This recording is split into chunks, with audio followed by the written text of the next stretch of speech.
Film की शुरुआत एक छोटे से घर से होती है जहां सोरेन नाम का एक सीरियल किलर किसी लड़की को अगवा करके अपने साथ ले आया होता है और तभी कोई डेमोनिक आवाज सोरेन को उस लड़की को मारने का आदेश देने लगता है। पर सोरेन पलट जवाब देता है कि ये लड़की कोई स्पेशल नहीं है, मैं अपना पहला शिकार यादगार बनाना चाहता हूँ। जिससे हमें पता चलता है कि सोरेन ने अभी तक किसी की जान नहीं ली है और ये लड़की उसकी पहली शिकार है। पर उस डेमोनिक के भूतिया आवाज को नकार के वो उस लड़की की जान ना लेकर उसे हाईवे के किनारे ही छोड़कर अपने रास्ते चला जाता है। जिसके बाद सीन कट होकर हमें 3 लड़कियां दिखाई जाती है जो शराब के नशे में धुत होती है, जिनके नाम काइल, ओलिविया और मिरांडा होते हैं। और हमें पता चलता है कि मिरांडा का आज जन्मदिन है और आज वो 21 साल की हो गई है। वहीं अगली सुबह हमें दिखाया जाता है कि सोरेन मिरांडा का पीछा कर रहा है और उसके पास के एक बुक में जिसमें कई लड़कियों के नाम होते हैं उसमें से पहला उसका शिकार मिरांडा का नाम लिखा होता है। उसी रात मिरांडा ने फिर से शराब पी ली होती है और हम सोरेन को देखते हैं जो मिरांडा का पीछा कर रहा होता है। अगली रात मिरांडा घर से बाहर कुछ करने के लिए निकलती है कि सोरेन मिरांडा को बेहोशी का इंजेक्शन लगाकर उसे अगवा कर लेता है। अगले दिन मिरांडा की आंखें खुलती है और वो अपने आप को बंधा हुआ देख उसकी हालत एकदम खराब हो जाती है।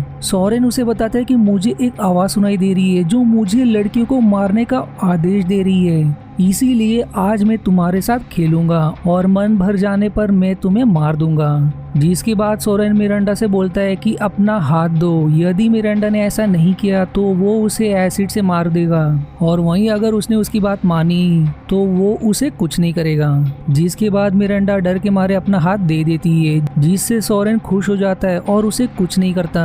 अगले दिन फिर सोरेन मिरांडा को हुक और आरी में से एक चूज करने को कहता है, पर वो डर के मारे चूज नहीं करती। जिसके बाद सोरेन जबरदस्ती मिरांडा के पैर में हुक लगा देता है और कहता है कि कल तुम्हारा आखिरी दिन होगा। अब ऐसे ही करते करते एक दिन और बीत जाता है, पर अगली सुबह ही सोरेन मिरांडा का गला काट देता है, जिससे मिरांडा की वही मौत हो जाती है। जिसके बाद सोरेन बहुत खुश हो जाता है, मानो उसे कोई खजाना हाथ लग गया हो। पर जब सोरेन कुल्हाड़ी उठा ही रहा होता है कि अनजान कारण से मिरांडा फिर से जिंदा हो जाती है और सोरेन के सामने एकदम सही सलामत खड़ी हो जाती है। जिसके बाद सोरेन एकदम डर के मारे अपनी कुल्हाड़ी सीधे मिरांडा के सिर पर मार देता है और उसके पैरों से जैसे जमीन खिसक जाती है क्योंकि मिरांडा फिर से जिंदा हो जाती है। इसके बाद सोरेन अपना होश खोने बैठता है और अब बार बार गुस्से की आग में मिरांडा को मारने लगता है, पर मिरांडा हर बार जिंदा हो जाती है, जिससे मिरांडा खुद भी समझ नहीं पाती कि उसके साथ ये हो क्या रहा है। सोरेन बेचारा वहां से डर के भाग जाता है और मन ही मन बड़बड़ाता रहता है कि मिरांडा रियल नहीं है, मैंने खुद उसे जस्ट मारा, शायद ये उसकी आंखों का हेलुसिनेशन है। फिर मिरांडा भी सोरेन के पीछे आने लगती है, जिससे सोरेन मिरांडा को कोई भूत समझकर वहां से भाग पड़ता है। वो मिरांडा को धमकी देता है, अगर तुमने मेरा पीछा नहीं किया तो मैं तुम्हारा बलात्कार कर दूंगा। पर इतना कुछ अजीब घटने के बाद मिरांडा अब उसके धमकी से नहीं डरती और वो जानती कि अब वो उसका कुछ बिगाड़ भी नहीं सकता क्योंकि उसकी जान ही नहीं जा पा रही है। फिर मिरांडा सोरेन को उसके घर छोड़ने को कहती है और सोरेन डर के मारे मिरांडा को घर छोड़ने के लिए तैयार हो जाता है। सफर के दौरान दोनों एक सुपरमार्केट रुकते हैं जहां मिरांडा को एक आदमी मिलता है रैबिट के पोशाक में। वहीं सोरेन जो अभी मिरांडा को भूत मान रहा होता है वो दुकानदारों से पूछता है कि आखिर तुम्हें मिरांडा दिखाई दे रही है कि नहीं, जिस पर शॉपकीपर जवाब देते हैं कि वो उसे देख सकते हैं, जिससे ये बात साफ हो जाती है कि मिरांडा कोई भूत नहीं है। पर मिरांडा अमर कैसे बन गई इसके बारे में अभी तक कुछ पता नहीं चला होता। तभी सोरेन पेट्रोल भरवाने जाता है तो मिरांडा उसी रैबिट के सूट वाले से बातें करने लगती है और हम देखते हैं कि वहाँ द रैबिट लिखा हुआ होता है, जिसका मतलब हमें आगे पता चलेगा। जिसके बाद वो इंसान बताता है कि उसके पिता की मृत्यु हो गई और वो हमेशा यही सूट पहनते थे, जिससे उन्हें ये लगता था कि ये सूट उन्हें जिंदा रखता है। जिसके बाद उसने भी वही सूट पहनना शुरू कर दिया। आप सोरेन और मिरांडा दोनों चले जाते हैं। उनके जाने के बाद वो रैबिट के सूट वाला आदमी अपनी सूट उतार देता है और किसी अनजान कारण से उसकी वही डेथ हो जाती है। रास्ते में सोरेन और मिरांडा के बीच लड़ाई हो जाती है और सोरेन मिरांडा को छोड़ के जाने लगता है, पर मिरांडा अपने आप से हैरान कि वो क्या है और इसका वो अकेला पता नहीं लगा सकती, इसलिए सोरेन को रोक लेती है। वहाँ उन्हें एक बंजारा मिलता है और वहाँ हमें द फॉक्स लिखा हुआ दिखाई देता है। उस बंजारे के पास एक बॉक्स का खिलौना होता है जो उनसे लिफ्ट मांगता है और जिसके लिए मिरांडा राजी हो जाती है। गाड़ी में मिरांडा उस बंजारे से पूछती है कि तुम इस फॉक्स को क्यों लिए हुए हो। वो बताती बताता है कि ये सब कुछ जानता है कि कैसे इंसान जिंदा रहता है और कुछ समय बाद मर जाता है, और वो और भी काफी सारे स्पिरिचुअल बातें करता है, जिसको सुन के मिरांडा सोचती है शायद ये मेरी मदद कर सकता है ये बताने में कि आखिर वो क्यों मर नहीं पा रही। जिसके बाद मिरांडा गाड़ी रुकवा के जहर वाला इंजेक्शन खुद में लगा लेती है और देखते ही देखते उसके सामने जिंदा भी हो जाती है। फिर मिरांडा सोरेन को बोलती है कि उस पत्थर से मुझे मारो, और सोरेन बिना हिचक के उसे वहीं मार देता है, पर वो फिर से जिंदा हो जाती है। जिसे देख के वो बंजारा एकदम से डर जाता है और बताता है कि मेरा फॉक्स तुमसे डर गया है, और वो खुद इसके बारे में कुछ नहीं जानता, इसलिए डर के मारे वहाँ से चला जाता है। उसी रात सोरेन और मिरांडा होटल में रुकते हैं और सोरेन मिरांडा के लिए खाना लाने जाता है। मिरांडा अब भी एकदम पगलाई रहती है कि आखिर उसको क्या हो गया है कि वो मर ही नहीं पा रही, इसलिए इस बार अपना हाथ काट लेती है, पर वो फिर से वापस उग जाता है। सोरेन के वापस आने के बाद मिरांडा सोरेन को बोलती है कि मैं इंसान नहीं हूँ, मैं शायद कोई एलियन हूँ या सुपर ह्यूमन।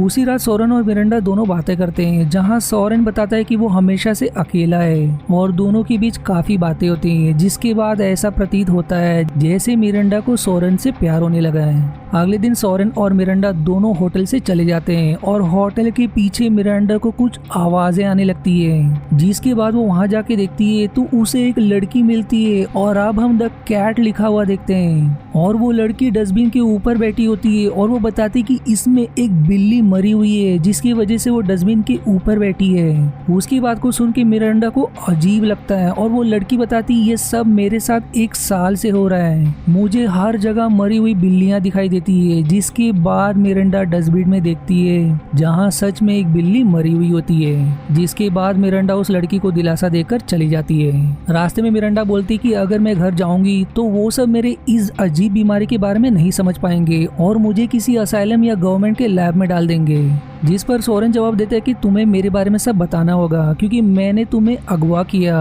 पर सोरेन, जिसका मिरांडा के प्रति भी फीलिंग्स बनने लगता है, वो खुद कभी हत्यारा नहीं बनना चाहता था, वो तो बस उसे कोई डेविल आवाज ऐसा करने पर मजबूर कर दिए।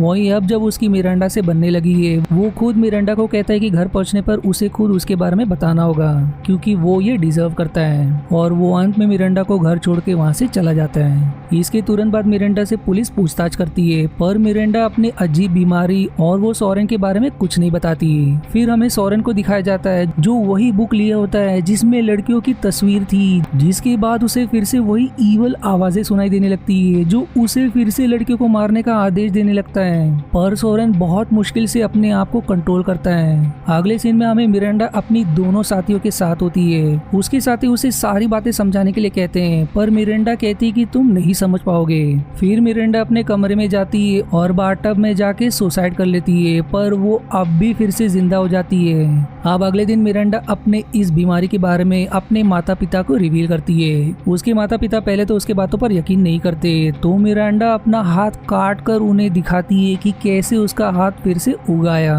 जिससे उसके पेरेंट्स एकदम से डर जाते हैं। पर अब किसी कारण से उसके माता पिता का चेहरा एकदम ब्लर होने लगता है, मानो वो कोई डेमोनिक साए में बदल रहे हो और कोई डेमोनिक शक्ति उसे अपने घर से भगाना चाहता हो। मिरांडा वहाँ से भाग के सोरेन को ढूंढने लगती है, पर उसे सोरेन कहीं भी नहीं मिलता और वो रात को कैंपफायर लगाकर बैठ जाती है, जहाँ उसे कोई रहस्यमय इंसान या मानो कोई अनजान शक्ति मिलता है जो उसे बताता है कि मैं तुम्हें बहुत समय से फॉलो कर रहा हूँ। जिसके बाद वो रैबिट, फॉक्स और कैट का मास्क दिखाता है। इसका मतलब कि जहाँ भी हमें द रैबिट, द फॉक्स और द कैट दिखाई दिया था, वो सब यही बंदा था और वो और कोई नहीं बल्कि डेमोनिक दुनिया से, और वो मिरांडा को फॉलो कर रहा था। जिसके बाद वो बताता है कि मैंने तुम्हारे जैसा कोई नहीं देखा, मेरे पास और कोई नहीं है तुम्हारे अलावा जिससे मैं बात कर सकूं। मिरांडा उसे पूछती कि क्या सोरेन जिंदा है। वो बताता है कि हाँ, पर उसे नहीं मालूम है कि कहाँ है वो।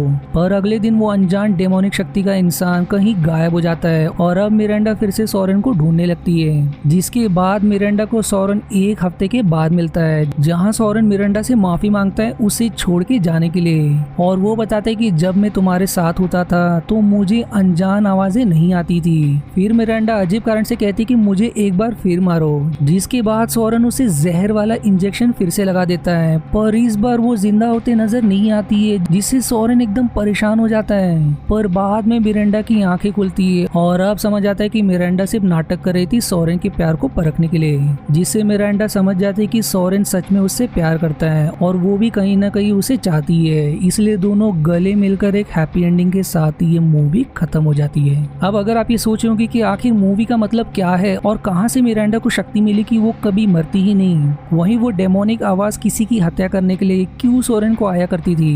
वेल, इस मूवी के क्लाइमैक्स का कहीं पे भी कोई क्लू नहीं छोड़ा है। मैं बस इतना ही अंदाजा लगा सकता हूँ कि जिस दिन मिरांडा का जन्मदिन था उसने शायद कुछ ऐसा विश किया कि मुझे एक परफेक्ट पार्टनर मिले जो मुझे सच्चा प्यार करता हो, और इसी के अनुसार शायद ये गॉड का कोई गिफ्ट था या डेमोनिक का कोई गिफ्ट कि सोरेन को डेमोनिक आवाज आने लगी, और वो जो कभी सीरियल किलर नहीं था उसे उसका पहला हत्या करने के लिए मिरांडा की तरफ गाइड किया, और शायद उसी डेमोनिक स्पिरिट या एक अच्छे स्पिरिट ने मिरांडा में वो शक्ति दी ताकि वो कभी मरे ही नहीं। यानी कि एक तरफ एक सीरियल किलर जो अपना पहला हत्या करना चाहता था तो दूसरी तरफ जो मरती ही नहीं। तो इस तरह से शायद दोनों एक दूसरे को कॉम्प्लीमेंट करते हैं। आई नो कि ये एक्सप्लेनेशन थोड़ा ढंग का नहीं लगता, मैंने पूरा रिसर्च किया पर कहीं पे भी इसके बारे में कुछ ध्यान से लिखा नहीं है। पर अगर आपके पास कोई इंटरेस्टिंग थ्योरी हो तो कमेंट में मुझे जरूर बताएं। और आज के वीडियो में इतना ही। आशा है आपको मेरी एक्सप्लेनेशन पसंद आई।